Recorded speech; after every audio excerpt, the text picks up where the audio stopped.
Hi friends, வியாழக்கிழமைக்கு cleaning work பார்க்கலாம். நான் காலை டிஃபன் மதியானம் லஞ்சும் பண்ணி முடிச்சதுக்கப்புறமா தான் நான் க்ளீன் பண்ண வருவேன். எனக்கு அது ஈஸியாக இருக்கும். அப்போ தான் நான் வெள்ளிக்கிழமைக்கு நிலவாசலில் பொட்டு சந்தனம் வைப்பேன். நான் ஃபஸ்ட்டு அதை தான் க்ளீன் பண்ணி எடுப்பேன். வியாழக்கிழமைக்கு எனக்கு ஈஸியாக இருக்கும். அதை பண்ணி முடித்ததுக்கப்புறமா கதவு ஜன்னல் எல்லாம் துடைக்க ஆரம்பிப்பேன். அதை முடிச்சுட்டு அடுத்து தூசி அடிப்பேன். ஒட்டடை மட்டும் சேர விடக்கூடாது நம்ம வீட்டில். அதை பண்ணி முடிச்சதுக்கப்புறம் வீடு ஃபுல்லாக கூட்டிட்டு வீடை ஃபுல்லாக க்ளீன் பண்ணி தொடச்சிட்டேன். நான் சமையல் பண்ணி வச்சுட்டு பாத்திரம் கழுவலை. அதை லாஸ்ட்டாக நம்ம கழுவிட்டு அடுப்பெல்லாம் கழுவிக்கலாம்னு சொல்லி அதை அப்படியே போட்டேன்.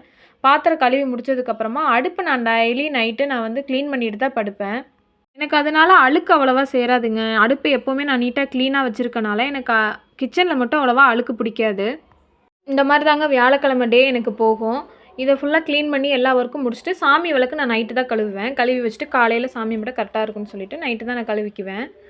இது மாதிரி நம்ம வாரத்தில் ஒரு நாள் இப்படி நீட்டாக க்ளீன் பண்ணி வச்சிட்டோன்னா நமக்கு கொஞ்சம் ப்ளசண்ட்டாக இருக்கும். அவ்வளோதாங்க. இந்த வீடியோ பிடிச்சிருந்தா லைக் பண்ணுங்கள், சப்ஸ்கிரைப் பண்ணுங்கள். தேங்க்யூ. ஓகே, பாய்.